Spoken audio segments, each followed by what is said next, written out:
ನಮಸ್ಕಾರ ಕೆಸಿಎನ್ ವಾರ್ತೆಗಳಿಗೆ ಸ್ವಾಗತ. ಮೊದಲಿಗೆ ಮುಖ್ಯಾಂಶಗಳು. ವಯನಾಡ್ ಪೂಕೋಟೂರ್ ವೆಟರ್ನರಿ ಕಾಲೇಜಿನ ಸಿದ್ಧಾರ್ಥನ ಮರಣ, ಸಿಬಿಐ ತನಿಖೆಗೆ ಆಗ್ರಹಿಸಿ ಕಾಸರಗೋಡು ಕಲೆಕ್ಟರೇಟ್ಗೆ ಎಂಎಸ್ಎಫ್ ನಡೆಸಿದ ಮಾರ್ಚ್ನಲ್ಲಿ ಸಂಘರ್ಷ. ರೇಷನ್ ಡೀಲರ್ಸ್ ಕೋಆರ್ಡಿನೇಷನ್ ಸಮಿತಿ ಕಾಸರಗೋಡು ಜಿಲ್ಲೆ ವತಿಯಿಂದ ಕಲೆಕ್ಟರೇಟ್ಗೆ ಮಾರ್ಚ್ ಮತ್ತು ಧರಣಿ, ಹಲವಾರು ಮಂದಿ ಪಾಲ್ಗೊಳ್ಳುವಿಕೆ. ಶ್ರೀ ಪೆರ್ಣೆ ಮುಚ್ಚಲೋಡ್ ಭಗವತಿ ಕ್ಷೇತ್ರದಲ್ಲಿ ಕಳಿಯಾಟ ಮಹೋತ್ಸವ, ಹರಿದು ಬಂತು ಭಕ್ತ ಜನಸಾಗರ. ಪೆರಿಯ ಕೇರಳ ಕೇಂದ್ರ ವಿಶ್ವವಿದ್ಯಾನಿಲಯದ 7ನೇ ಘಟಿಕೋತ್ಸವ ಮಾರ್ಚ್ 11ರಂದು. ಸರ್ವಿಸ್ ರಸ್ತೆಯಲ್ಲಿ ಸಾಗದೇ ಇರುವ ರಾಜ್ಯ ಸಾರಿಗೆ ಬಸ್ಗಳು ಹಾಗೂ ಖಾಸಗಿ ಬಸ್ಗಳು ಸಂಕಷ್ಟವನ್ನು ಎದುರಿಸುತ್ತಿದ್ದಾರೆ ಪ್ರಯಾಣಿಕರು. ವಾರ್ತೆಗಳು ವಿವರವಾಗಿ.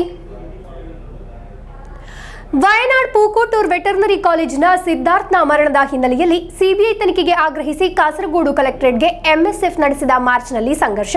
ಹೋರಾಟಗಾರರ ಮೇಲೆ ಪೊಲೀಸರು ಜಲಫಿರಂಗಿ ಪ್ರಯೋಗಿಸಿದರು. ಕಾರ್ಯಕರ್ತರನ್ನು ಪೊಲೀಸರು ಬಂಧಿಸಿದರು. ವಯನಾಡ್ ಪೂಕೋಟೂರ್ ವೆಟರ್ನರಿ ಕಾಲೇಜಿನ ಸಿದ್ಧಾರ್ಥನ ಮರಣದ ಹಿನ್ನೆಲೆಯಲ್ಲಿ ಸಿಬಿಐ ತನಿಖೆಗೆ ಆಗ್ರಹಿಸಿ ಕಾಸರಗೋಡು ಕಲೆಕ್ಟರೇಟ್ಗೆ ಎಂಎಸ್ಎಫ್ ನಡೆಸಿದ ಮಾರ್ಚ್ನಲ್ಲಿ ಸಂಘರ್ಷ. ಸರ್ಕಾರಿ ಕಾಲೇಜು ಪರಿಸರದಿಂದ ಆರಂಭಿಸಿದ ಜಾಥಾವನ್ನು ಜಿಲ್ಲಾಧಿಕಾರಿ ಕಚೇರಿ ಮುಂದೆ ಪೊಲೀಸರು ತಡೆದರು.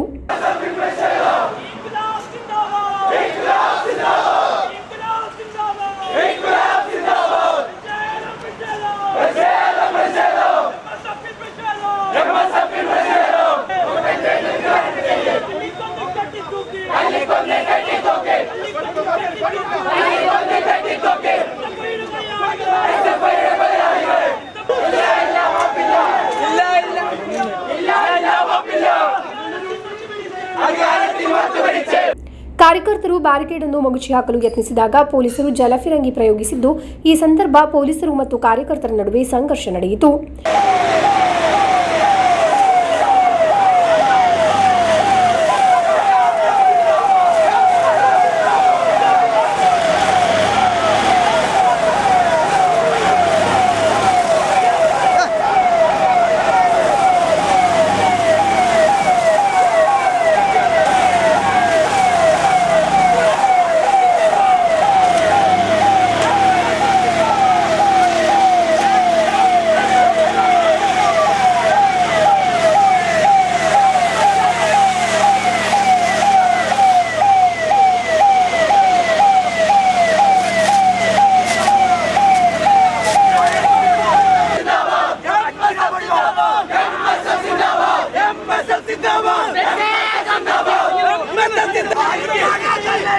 ധരണിಯನ್ನು ಶಾಸಕ ಎನ್ നെല്ലിക്കുന്ന് ഉദ്ഘാടിಸಿದರು.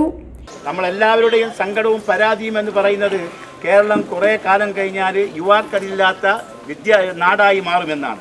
എന്താണ് യുവാക്കളില്ലാത്ത നാടായി കേരളം മാറുമെന്ന് നാം പറയാൻ കാരണം, എല്ലാ യുവാക്കളും വിദേശത്തേക്ക് പോവുകയാണ്. എന്തുകൊണ്ടാണ് വിദേശത്തേക്ക് പോകുന്നത്? ഇവിടെ നമ്മുടെ സർക്കാരിന് ജോലി കൊടുക്കാൻ പറ്റാത്തത് കൊണ്ട് യുവാക്കൾ ഒന്നടങ്കം വിദേശ രാജ്യങ്ങളിലേക്ക് പ്രവഹിക്കുകയാണ്.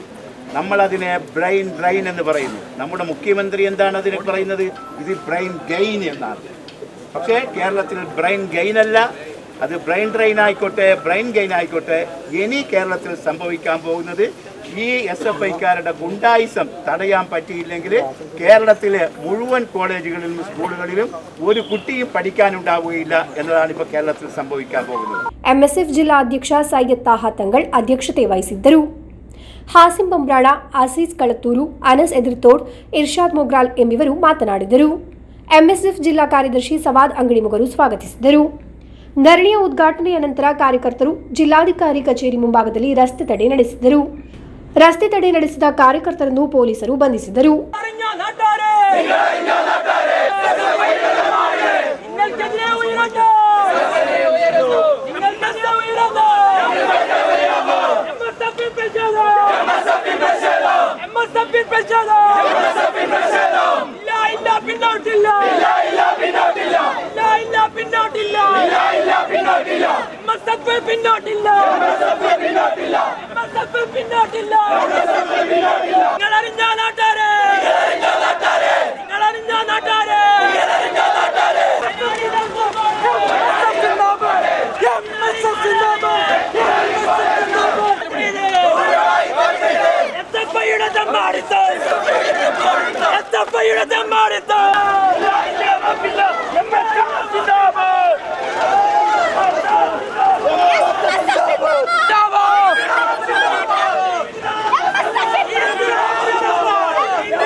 News bureau Kasaragod.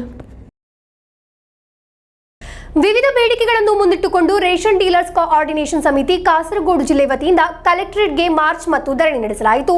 ಧರಣಿಯಲ್ಲಿ ಹಲವಾರು ಮಂದಿ ಪಾಲ್ಗೊಂಡರು.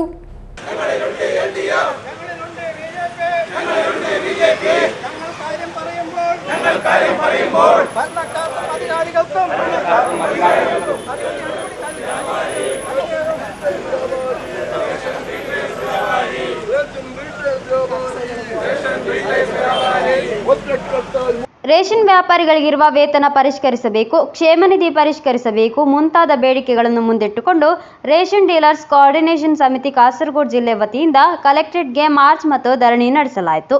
സംയുക്ത കോർഡിനേഷൻ സമിതിയ രാജ്യ കോശാധികാരി സി മോഹനൻ പിള്ള ഉദ്ഘാടിಸಿದರು. ഞങ്ങളെ സംബന്ധിച്ചിടത്തോളം ഒരു റേഷൻ കടക്കാരൻ്റെ ലൈസൻസും നഷ്ടപ്പെടുത്തുവാൻ കൂട്ടുനിൽക്കാൻ ഞങ്ങൾ തയ്യാറല്ല. ചെറുകിടക്കാരനോ വൻകിടക്കാരനോ എന്നുള്ള വ്യത്യാസമില്ല. പാരമ്പര്യമായി അച്ഛനപ്പൂപ്പന്മാരുടെ കാലം മുതൽ അമ്മൂമ്മമാരുടെ കാലം മുതൽ തലമുറ കൈമാറി ഒരു കുടുംബത്തിൻ്റെ അഭിമാനമായി നഷ്ടത്തിൽ ഓടിയപ്പോഴും ലാഭത്തിൽ പ്രവർത്തിച്ചപ്പോഴും പ്രവർത്തിച്ച റേഷൻ കട ലൈസൻസിക്ക് അവൻ്റെ ആ ലൈസൻസ് നഷ്ടപ്പെടുന്ന ഒരു കാര്യത്തിൽ കൂട്ടുനിൽക്കാൻ സാധ്യമല്ല. ಕೋಆರ್ಡಿನೇಷನ್ ಜಿಲ್ಲಾ ಚೇರ್ಮನ್ ಬಾಲಕೃಷ್ಣ ಬಳ್ಳಾಲ್ ಅಧ್ಯಕ್ಷತೆ ವಹಿಸಿದ್ದರು. ಮುಖಂಡರಾದ KC Ravi, Abdul Rehman, MA Narayanan, A Natarajan, Satheeshan Idaveli, Joshi George, K Ashokan ಎಂಬಿವರು ಮಾತನಾಡಿದರು. ಕೋಆರ್ಡಿನೇಷನ್ ಜಿಲ್ಲಾ ಪ್ರಧಾನ ಸಂಚಾಲಕ ಪಿ ಶರತ್ ಸ್ವಾಗತಿಸಿ ಎನ್ ಗೋಪಿ ಧನ್ಯವಾದವಿತ್ತರು. ಧರಣಿಯಲ್ಲಿ ಹಲವಾರು ಮಂದಿ ಪಾಲ್ಗೊಂಡರು. News bureau Kasaragod. ಶ್ರೀ ಪೆರ್ಣೆ ಮುಚ್ಚಿಲೋಟು ಭಗವತಿ ಕ್ಷೇತ್ರದಲ್ಲಿ ಕಳಿಯಾಟ ಮಹೋತ್ಸವ ವೀಕ್ಷಿಸಲು ಹಾರಿದು ಬಂತು ಭಕ್ತಜನ ಸಾಗರ. ತೆಯ್ಯದ ಪುರಾಣವನ್ನು ಸಾರುವ ಚಿತ್ರ ಪ್ರದರ್ಶನ ಗಮನಾರ್ಹ. ಶ್ರೀ ಪೆರ್ಣೆ ಮುಚ್ಚಿಲೋಟ್ ಭಗವತಿ ಕ್ಷೇತ್ರದಲ್ಲಿ ಕಳಿಯಾಟ ಮಹೋತ್ಸವವು ವೈಭವಪೂರ್ಣವಾಗಿ ನಡೆಯಿತು. ಬುಧವಾರ ಕ್ಷೇತ್ರದಲ್ಲಿ ಪುಳ್ಳೂರ್ ಕಣ್ಣನ್, ಕಣ್ಣಂಗಾಡ್ ಭಗವತಿ, ಪಡಿನ್ಯಾರ್ ದೈವ ಮುಂತಾದ ದೈವಗಳ ನರ್ತನ ನಡೆಯಿತು. ಶ್ರೀ ಕ್ಷೇತ್ರದಲ್ಲಿ ಮುಚ್ಚಿಲೋಟ್ ಭಗವತಿ ತೆಯ್ಯದ ಪುರಾಣವನ್ನು ಸಾರುವ ಚಿತ್ರ ಪ್ರದರ್ಶನ ಎಲ್ಲರ ಗಮನ ಸೆಳೆಯಿತು. ಸಾವಿರಾರು ಸಂಖ್ಯೆಯಲ್ಲಿ ಭಕ್ತಾದಿಗಳು ಅದ್ಧೂರಿ ಕಳಿಯಾಟ ಮಹೋತ್ಸವದಲ್ಲಿ ಪಾಲ್ಗೊಂಡರು. News bureau Kasaragod. ಪೇರಿಯ ಕೇರಳ ಕೇಂದ್ರ ವಿಶ್ವವಿದ್ಯಾನಿಲಯದ 7ನೇ ಘಟಿಕೋತ್ಸವ ಮಾರ್ಚ್ 11ರಂದು ನಡೆಯಲಿದೆ. ಪದಾಧಿಕಾರಿಗಳು ಸುದ್ದಿಗೋಷ್ಠಿಯಲ್ಲಿ ಮಾಹಿತಿ ನೀಡಿದರು. ಪೆರಿಯ ಕೇರಳ ಕೇಂದ್ರ ವಿಶ್ವವಿದ್ಯಾನಿಲಯದ 7ನೇ ಘಟಿಕೋತ್ಸವ ಮಾರ್ಚ್ 11ರಂದು ನಡೆಯಲಿದೆ. ಪಶ್ಚಿಮ ಬಂಗಾಳ ರಾಜ್ಯಪಾಲ ಡಾಕ್ಟರ್ ಸಿ.ವಿ. ಆನಂದ ಬೋಸ್ ಮುಖ್ಯ ಅತಿಥಿಗಳಾಗಿ ಭಾಗವಹಿಸುವರು.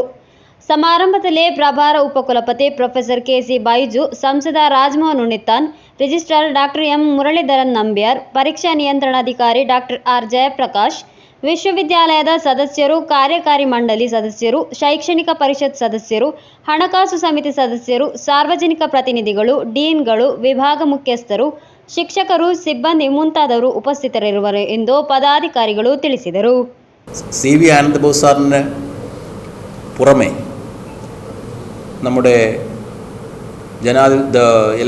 ജനപ്രതിനിധികളെല്ലാവരും MP, MLA, ജില്ലാ പഞ്ചായത്ത്, തദ്ദേശ ഭരണ സ്ഥാപനങ്ങളുടെ ജനപ്രതിനിധികളെല്ലാവരെയും ക്ഷണിച്ചിട്ടുണ്ട്. ഒപ്പം സർവകലാശാലയുടെ executive council members, court members, academic council members ഇവരെയും നമ്മൾ പ്രത്യേകം ക്ഷണിച്ചിട്ടുണ്ട്. ബിരുദവും ബിരുദാനന്തരവും PhDയും ഡിപ്ലോമയും ഇത്തരം ഡിഗ്രികളാണ് ഈ സന്ദർഭത്തിൽ ബഹുമാനപ്പെട്ട ഗവർണർ വിതരണം ചെയ്യുന്നത്. എന്നാൽ ആ 957 വിദ്യാർത്ഥികളിൽ 737 വിദ്യാർത്ഥികളാണ് നേരിട്ട് ഹാജരാകുന്നത്. ಸುದ್ದಿಗೋಷ್ಠಿಯಲ್ಲಿ registrar doctor M. Muralidharan Nambiar, ಪರೀಕ್ಷಾ ನಿಯಂತ್ರಣಾಧಿಕಾರಿ doctor R. Jayaprakash, dean academic professor Amrit G. Kumar, ಸಾರ್ವಜನಿಕ ಸಂಪರ್ಕಾಧಿಕಾರಿ ಕೆ. ಸುಜಿತ್ ಉಪಸ್ಥಿತರಿದ್ದರು. News bureau Kasaragod. ನೂತನ ಷಟ್ಪಥ ರಸ್ತೆಯಲ್ಲಿ ವಾಹನ ಸಂಚಾರ ಆರಂಭವಾದ ಬಳಿಕ ರಾಜ್ಯ ಸಾರಿಗೆ ಬಸ್ಗಳು ಹಾಗೂ ಖಾಸಗಿ ಬಸ್ಗಳು ಸರ್ವಿಸ್ ರಸ್ತೆಯಲ್ಲೇ ಸಾಗಬೇಕೆಂಬ ಆದೇಶವಿದೆ. ಆದರೆ ಈ ಆದೇಶವನ್ನು ಪಾಲಿಸದೆ ರಾಷ್ಟ್ರೀಯ ಹೆದ್ದಾರಿಯಲ್ಲೇ ಅಮಿತ ವೇಗದಲ್ಲಿ ಬಸ್ಗಳನ್ನು ಚಲಾಯಿಸಿಕೊಂಡು ಹೋಗುತ್ತಿರುವುದು ಹೆಚ್ಚಾಗುತ್ತಿದೆ. ನೂತನ ಷಟ್ಪಥ ರಸ್ತೆಯಲ್ಲಿ ವಾಹನ ಸಂಚಾರ ಆರಂಭವಾದ ಬಳಿಕ ರಾಜ್ಯ ಸಾರಿಗೆ ಬಸ್ಗಳು ಹಾಗೂ ಖಾಸಗಿ ಬಸ್ಗಳು ಸರ್ವಿಸ್ ರಸ್ತೆಯಲ್ಲಿ ಸಾಗಬೇಕೆಂಬ ಆದೇಶವಿದೆ. ಆದರೆ ಈ ಆದೇಶವನ್ನು ಪಾಲಿಸದೆ ರಾಷ್ಟ್ರೀಯ ಹೆದ್ದಾರಿಯಲ್ಲೇ ಅಮಿತ ವೇಗದಲ್ಲಿ ಚಲಾಯಿಸಿಕೊಂಡು ಹೋಗುತ್ತಿರುವುದು ಹೆಚ್ಚಾಗುತ್ತಿದೆ. ಆದ್ದರಿಂದ ಸರ್ವಿಸ್ ರಸ್ತೆಯಲ್ಲಿ ಬಸ್ಸಿಗಾಗಿ ಕಾದು ನಿಂತಿರುವ ವೃದ್ಧರು, ಗರ್ಭಿಣಿಯರು, ಮಹಿಳೆಯರು, ವಿದ್ಯಾರ್ಥಿಗಳು ಸೇರಿದಂತೆ ಹಲವಾರು ಪ್ರಯಾಣಿಕರು ಸಂಕಷ್ಟಕ್ಕೀಡಾಗಿದ್ದಾರೆ.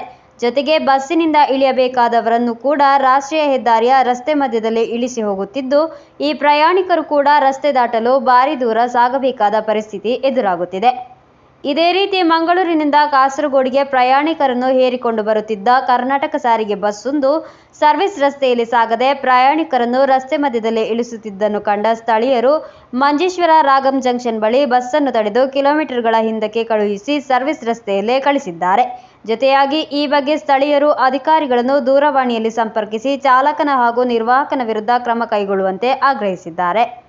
Abdul Rehman Udyavar, news bureau, Manjeshwar. ಮಂಜೇಶ್ವರ ರಾಗಂ ಜಂಕ್ಷನ್ನಲ್ಲಿ ರಾಷ್ಟ್ರೀಯ ಹೆದ್ದಾರಿ ದಾಟಲು ಸುರಕ್ಷಿತ ವ್ಯವಸ್ಥೆ ಕಲ್ಪಿಸುವಂತೆ ಆಗ್ರಹ. ರಾಷ್ಟ್ರೀಯ ಹೆದ್ದಾರಿ ಹೋರಾಟ ಸಮಿತಿಯ ನೇತೃತ್ವದಲ್ಲಿ ಸ್ಥಳೀಯರಿಂದ ಅನಿರ್ದಿಷ್ಟಾವಧಿ ಹೋರಾಟ ನಡೆಸಲಾಯಿತು. ಮಂಜೇಶ್ವರ ರಾಗಂ ಜಂಕ್ಷನ್ನಲ್ಲಿ ರಾಷ್ಟ್ರೀಯ ಹೆದ್ದಾರಿ ದಾಟಲು ಸುರಕ್ಷಿತ ವ್ಯವಸ್ಥೆ ಕಲ್ಪಿಸುವಂತೆ ಆಗ್ರಹಿಸಿ ರಾಷ್ಟ್ರೀಯ ಹೆದ್ದಾರಿ ಹೋರಾಟ ಸಮಿತಿಯ ನೇತೃತ್ವದಲ್ಲಿ ಸ್ಥಳೀಯರು ನಡೆಸುತ್ತಿರುವ ಅನಿರ್ದಿಷ್ಟಾವಧಿ ಹೋರಾಟ 7ನೇ ದಿನಕ್ಕೆ ಕಾಲಿಟ್ಟಿದೆ. ಹೋರಾಟಕ್ಕೆ ಭಾರೀ ಬೆಂಬಲ ವ್ಯಕ್ತವಾಗುತ್ತಿದೆ. 7ನೇ ದಿನವಾದ ಮಂಗಳವಾರದ ಪ್ರತಿಭಟನೆಯಲ್ಲಿ ಜನಪ್ರತಿನಿಧಿಗಳು ಪಾಲ್ಗೊಂಡು ತಮ್ಮ ಬೆಂಬಲವನ್ನು ವ್ಯಕ್ತಪಡಿಸುವುದರ ಜೊತೆಯಾಗಿ ರಾಗಂ ಜಂಕ್ಷನ್ನ ನಾಗರಿಕರಿಗೆ ನ್ಯಾಯ ಸಿಗುವ ತನಕ ಹೋರಾಟದಲ್ಲಿ ಸಕ್ರಿಯವಾಗಿ ಪಾಲ್ಗೊಳ್ಳುವುದಾಗಿ ಭರವಸೆಯನ್ನು ನೀಡಿದರು. ಮಂಜೇಶ್ವರ ಶಾಸಕ ಎ.ಕೆ.ಎಂ. ಅಶ್ರಫ್ ಹೋರಾಟಕ್ಕೆ ಚಾಲನೆ ನೀಡಿದರು. ಎ.ಕೆ.ಎಂ. ಅಶ್ರಫ್ ಅವರು ಮಾತನಾಡಿ, ತಿರುವನಂತಪುರದಲ್ಲಿರುವ ರಾಷ್ಟ್ರೀಯ ಹೆದ್ದಾರಿ ಪ್ರಾಧಿಕಾರದ ಅಧಿಕಾರಿಗಳನ್ನು ಭೇಟಿ ಮಾಡಿ ಮಂಜೇಶ್ವರದಲ್ಲಿ ಸುರಕ್ಷಿತ ರಸ್ತೆ ದಾಟುವ ವ್ಯವಸ್ಥೆ കൽപ്പിಸುವಂತೆ ഒത്തായിಸುವುದಾಗಿ ഭരവസೆ നീടിದರು. മഞ്ചേശ്വരക്കാരുടെ കാര്യം മനസ്സിലാക്കണം. മഞ്ചേശ്വരത്തിന് ഒരു ചരിത്രമുണ്ട്. കലക്കവെള്ളത്തിൽ മീൻ പിടിക്കുന്ന ആളുകൾ കലക്കവെള്ളത്തിൽ മീൻ പിടിക്കാൻ ശ്രമിച്ചുകൊണ്ടേയിരിക്കും. മഞ്ചേശ്വരത്തെ ജനപ്രതിനിധികൾ രാഷ്ട്രീയത്തിന് അതീതമായി നാടിന്റെ ഡെവലപ്മെന്റ്സിന് വേണ്ടി ശ്രമിച്ച ഒരു പാരമ്പര്യവും സമ്പന്നമായ ഭൂതകാല ചരിത്രമുള്ള ഒരു പ്രദേശമാണ് നമ്മുടെ പ്രദേശം. മഞ്ചേശ്വരത്തെ ഇവിടെയുള്ള അണ്ടർപാസ് എന്ന് പറയുന്നത് മഞ്ചേശ്വരക്കാരുടെ മാത്രം ആവശ്യമല്ല, അത് നിങ്ങളുടെ മുമ്പിൽ ഉറപ്പിച്ചു പറയുന്നു. അത് ഓരോ മഞ്ചേശ്വരം മണ്ഡലക്കാരന്റെയും ഏറ്റവും പ്രധാനപ്പെട്ട ഈ സിറ്റിയിലെ അണ്ടർപാസിന്റെ ആവശ്യം എന്നുള്ളത് നമുക്കൊക്കെ നന്നായി അറിയാവുന്ന ഒരു കാര്യമാണ്. ಮಂಜೇಶ್ವರ ಗ್ರಾಮ ಪಂಚಾಯತ್ ಅಧ್ಯಕ್ಷೆ ಜೀನ್ ಲವಿನಾ ಮೋಂತೆರೋ ಅಧ್ಯಕ್ಷತೆ ವಹಿಸಿದ್ದರು. ಜಿಲ್ಲಾ ಪಂಚಾಯತ್ ಸದಸ್ಯ ಗೋಲ್ಡನ್ ರೆಹಮಾನ್ ಸೇರಿದಂತೆ ಜನಪ್ರತಿನಿಧಿಗಳು, ರಾಜಕೀಯ ನೇತಾರರು, ಸಾಮಾಜಿಕ ಕಾರ್ಯಕರ್ತರು 106 ಮಂದಿ ಪಾಲ್ಗೊಂಡರು. Abdul Rehman Udyavar, news bureau, Manjeshwar. ಚುನಾವಣೆಗೆ ಮುನ್ನೋಡಿಯಾಗಿ ಮಾಧ್ಯಮ ಕಾರ್ಯಕರ್ತರಿಗೆ ತರಬೇತಿ ಕಾರ್ಯಕ್ರಮ ನಡೆಸಲಾಯಿತು. ಜಿಲ್ಲಾಧಿಕಾರಿ ಕೆ ಇಂಬಾಶೇಖರ್ ಉದ್ಘಾಟಿಸಿದರು. ಚುನಾವಣೆಗೆ ಮುನ್ನೋಡಿಯಾಗಿ ಮಾಧ್ಯಮ ಕಾರ್ಯಕರ್ತರಿಗೆ ತರಬೇತಿ ಕಾರ್ಯಕ್ರಮ ನಡೆಸಲಾಯಿತು. ಜಿಲ್ಲಾಧಿಕಾರಿ ಕೆ ಇಂಬಾಶೇಖರ್ ತರಬೇತಿ ಕಾರ್ಯಕ್ರಮವನ್ನು ಉದ್ಘಾಟಿಸಿದರು. Representation of People Act 1951 section 126 നിങ്ങളെല്ലാവർക്കും വളരെ പരിചയപ്പെട്ട ഒരു സെക്ഷനാണ്. സൈലന്റ് പീരിയഡ്, അതായത് ഇലക്ഷൻ ലാസ്റ്റ് 48 hours ഒരു സൈലന്റ് പീരിയഡ് ആയിട്ടാണ് നമ്മൾ കാണുന്നത്. ആ സൈലന്റ് പീരിയഡിൽ ഇലക്ഷൻ റിലേറ്റഡ് ഇലക്ഷൻ മാറ്റേഴ്സ് ഒന്നും തന്നെ നമ്മൾ ഏത് ഒരു മീഡിയയിലും അവതരിക്കാൻ പാടില്ല. അതാണ് ഈ സൈലന്റ് പീരിയഡ് എന്ന് പറയുന്നത്. അങ്ങനെ ചെയ്യാൻ പാടില്ല. അങ്ങനെ ചെയ്താൽ there is imprisonment for 2 years. അപ്പോൾ അതാണ് പറയുന്നത്. അപ്പോൾ അത് ഒന്ന് നമ്മൾ ശ്രദ്ധിക്കണം. State master trainer BN Suresh, state master trainer Sajith Paleri, training nodal officer Sufiyana Ahmed, training assistant nodal officer K Balakrishnan, ಜಿಲ್ಲಾ ಇನ್ಫಾರ್ಮೇಷನ್ ಆಫೀಸರ್ ಎಂ ಮಧುಸೂದನನ್, ಜಿಲ್ಲಾ law officer K Mohammed Kunhi, professor K Gopinath ಎಂಬಿಯವರು ಮಾತನಾಡಿದರು. News bureau, Kasaragod. MIC college ಹಳೆ ವಿದ್ಯಾರ್ಥಿ ಒಕ್ಕೂಟದ ಆಶ್ರಯದಲ್ಲಿ ಕ್ಯಾಂಪಸ್ ಟಾಕ್ ರೀಲೋಡೆಡ್ ಎಂಬ ಹೆಸರಿನಲ್ಲಿ ಸಂಚಿಕೆ ಬಿಡುಗಡೆಗೊಳಿಸಲಾಯಿತು. ಮಾಧ್ಯಮ ಕಾರ್ಯಕರ್ತ ಟಿಎ ಶಾಫಿ ಬಿಡುಗಡೆಗೊಳಿಸಿದರು. ಎಂಐಸಿ ಕಾಲೇಜು ಹಳೆ ವಿದ್ಯಾರ್ಥಿ ಒಕ್ಕೂಟದ ಆಶ್ರಯದಲ್ಲಿ ಕ್ಯಾಂಪಸ್ ಟಾಕ್ ರೀಲೋಡೆಡ್ ಎಂಬ ಹೆಸರಿನಲ್ಲಿ ಸಂಚಿಕೆ ಬಿಡುಗಡೆಗೊಳಿಸಲಾಯಿತು. ಮಾಧ್ಯಮ ಕಾರ್ಯಕರ್ತ ಟಿಎ ಶಾಫಿ ಸಂಚಿಕೆಯನ್ನು ಬಿಡುಗಡೆಗೊಳಿಸಿದರು. ಕಾರ್ಯಕ್ರಮದ ಅಂಗವಾಗಿ ನಡೆದ ಕ್ಯಾಶುವಲ್ ಕಪ್ಸ್ ಚರ್ಚೆಯಲ್ಲಿ ಹಳೆಯ ಕಾಲದ ಕಾಲೇಜು ಮ್ಯಾಗಝಿನ್ಸ್ಗಳು, ಕ್ಯಾಂಪಸ್ ಸುದ್ದಿ ಪತ್ರಿಕೆಗಳು ಮತ್ತು ಬರವಣಿಗೆಯ ಅನುಭವಗಳನ್ನು ಚರ್ಚಿಸಲಾಯಿತು. ಜಾವೀರ್ ಅಧ್ಯಕ್ಷತೆ ವಹಿಸಿದ್ದರು. ಮೂಸಾ ಬಾಸಿತ್ ಸ್ವಾಗತಿಸಿದರು. ಅಬ್ಬಾಸ್, ಜುನೈದ್, ಹಸನ್, ನಿಸಾರ್, ಜವಾದ್, ಹಮ್ಜಾ, ಸುಹೇಲ್, ಅನಸ್, ಬಾತಿಶಾ, ಶೆಫೀಲ್, ಪಾಸ್ಮೀನಾ, ರಾಹಿಲಾ, ಸುಹೈಲಾ, ರೋಷ್ನಾ ಮುಂತಾದವರು ಉಪಸ್ಥಿತರಿದ್ದರು. News bureau, Kasaragod. Police games ರಾಷ್ಟ್ರೀಯ ಸೆಪಕ್ ಟ್ಯಾಕ್ರೋದಲ್ಲಿ ಕಂಚು ಗೆದ್ದ ಕೇರಳ ತಂಡದಲ್ಲಿ ಕಾಸರಗೋಡು ಜಿಲ್ಲೆಯಿಂದ ಭಾಗವಹಿಸಿದ 4 ತಾರೆಗಳಿಗೆ ಮತ್ತು ತರಬೇತುದಾರನಿಗೆ ತ್ರಿಕರಿಪುರ ರೈಲು ನಿಲ್ದಾಣದಲ್ಲಿ ಸ್ವಾಗತ ನೀಡಲಾಯಿತು. ಕ್ರೀಡಾ ಮಂಡಳಿಯ ಪದಾಧಿಕಾರಿಗಳು ಸೆಪಕ್ ಟ್ಯಾಕ್ರೋ ಸಂಘಟಕರು ಭಾಗವಹಿಸಿದ್ದರು. ರಾಷ್ಟ್ರೀಯ ಪೊಲೀಸ್ ಕ್ರೀಡಾಕೂಟದಲ್ಲಿ ಪುರುಷರ ವಿಭಾಗದ ಸೆಪಕ್ ಟ್ಯಾಕ್ರೋ ಟೀಮ್ ಇವೆಂಟ್ನಲ್ಲಿ ಕೇರಳ ಮೊದಲ ಬಾರಿಗೆ ಪದಕ ಗೆದ್ದಿರುವುದು. ರೈಲಿನಲ್ಲಿ ತ್ರಿಕರಿಪುರ ಬಂದಿಳಿದ ಕೇರಳ ತಂಡದ ಜೆರ್ಸಿ ಧರಿಸಿದ ಕಾಸರಗೋಡು ಜಿಲ್ಲೆಯವರಾದ ಆಟಗಾರರಿಗೂ ಮತ್ತು ತರಬೇತುದಾರನಿಗೂ ಸ್ವಾಗತ ನೀಡಿರುವುದು. ಸೆಪಕ್ ಟ್ಯಾಕ್ರೋ ಕೇರಳ ತಂಡದ ವೈಸ್ ಕ್ಯಾಪ್ಟನ್ ಕೆವಿ ರಾಜೀವನ್ ಮತ್ತು ತಂಡದ ಸದಸ್ಯರಾದ ಪ್ರಶಾಂತ್ ಬಂಗಾಳಂ, ಎ ಜ್ಯೋತಿಷ್, ಪಿ ಶಿಜು, ಕ್ರೀಡಾ ತರಬೇತುದಾರ ಕೆವಿ ಬಾಬು ಎಂಬಿವರಿಗಾಗಿದೆ ರೈಲು ನಿಲ್ದಾಣದಲ್ಲಿ ಸ್ವಾಗತ ನೀಡಿರುವುದು. ಕ್ರೀಡಾ ಪರಿಷತ್ತಿನ ರಾಜ್ಯ ಪ್ರತಿನಿಧಿಗಳಾದ ಕೆ ಮಧುಸೂದನನ್, ಟಿವಿ ಬಾಲನ್, ಜಿಲ್ಲಾ ಉಪಾಧ್ಯಕ್ಷ ಪಿಪಿ ಅಶೋಕನ್, ಕೆವಿ ಬಿಜು ಮುಂತಾದವರು ಮಾತನಾಡಿದರು. ತದನಂತರ ಸಿಹಿ ಹಂಚಲಾಯಿತು. ಉರ್ಮಿಸ್ ತ್ರಿಕರಿಪುರ, ನ್ಯೂಸ್ ಬ್ಯೂರೋ, ಚೆರ್ವತ್ತೂರ್. ಕಾಸರಗೋಡಿನಲ್ಲಿ ಭಾರೀ ಕೋಲಾಹಲ ಉಂಟು ಮಾಡಿದ ರಿಯಾಜ್ ಮೌಲವಿ ಕೊಲೆ ಪ್ರಕರಣದ ತೀರ್ಪು 2ನೇ ಬಾರಿ ಮುಂದೂಡಲಾಗಿದೆ. ಮಾರ್ಚ್ 20ರಂದು ತೀರ್ಪು. ಕೊನೆಯಲ್ಲಿ ಮತ್ತೊಮ್ಮೆ ಮುಖ್ಯಾಂಶಗಳು. ವಯನಾಡ್ ಪೂಕೋಟೂರ್ ವೆಟರ್ನರಿ ಕಾಲೇಜಿನ ಸಿದ್ಧಾರ್ಥ್ನ ಮರಣ, ಸಿಬಿಐ ತನಿಖೆಗೆ ಆಗ್ರಹಿಸಿ ಕಾಸರಗೋಡು ಕಲೆಕ್ಟರೇಟ್ಗೆ ಎಂಎಸ್ಎಫ್ ನಡೆಸಿದ ಮಾರ್ಚ್ನಲ್ಲಿ ಸಂಘರ್ಷ. ರೇಷನ್ ಡೀಲರ್ಸ್ ಕೋಆರ್ಡಿನೇಷನ್ ಸಮಿತಿ ಕಾಸರಗೋಡು ಜಿಲ್ಲೆ ವತಿಯಿಂದ ಕಲೆಕ್ಟರೇಟ್ಗೆ ಮಾರ್ಚ್ ಮತ್ತು ಧರಣಿ, ಹಲವಾರು ಮಂದಿ ಪಾಲ್ಗೊಳ್ಳುವಿಕೆ. ಶ್ರೀ ಪೆರ್ಣಿ ಮುಚ್ಚಲೋಡ್ ಭಗವತಿ ಕ್ಷೇತ್ರದಲ್ಲಿ ಕಳಿಯಾಟ ಮಹೋತ್ಸವ, ಹರಿದು ಬಂತು ಭಕ್ತಜನ ಸಾಗರ. ಪೆರಿಯ ಕೇರಳ ಕೇಂದ್ರ ವಿಶ್ವವಿದ್ಯಾನಿಲಯದ 7ನೇ ಘಟಿಕೋತ್ಸವ ಮಾರ್ಚ್ 11ರಂದು. ಸರ್ವಿಸ್ ರಸ್ತೆಯಲ್ಲಿ ಸಾಗದೇ ಇರುವ ರಾಜ್ಯ ಸಾರಿಗೆ ಬಸ್ಗಳು ಹಾಗೂ ಖಾಸಗಿ ಬಸ್ಗಳು ಸಂಕಷ್ಟವನ್ನು ಎದುರಿಸುತ್ತಿದ್ದಾರೆ ಪ್ರಯಾಣಿಕರು. ಇಂದಿನ ವಾರ್ತಾ ಸಂಚಿಕೆ ಇಲ್ಲಿಗೆ ಮುಕ್ತಾಯವಾಯಿತು. ಮುಂದಿನ ವಾರ್ತಾ ಸಂಚಿಕೆಯೊಂದಿಗೆ ಭೇಟಿಯಾಗೋಣ. ವಂದನೆಗಳು.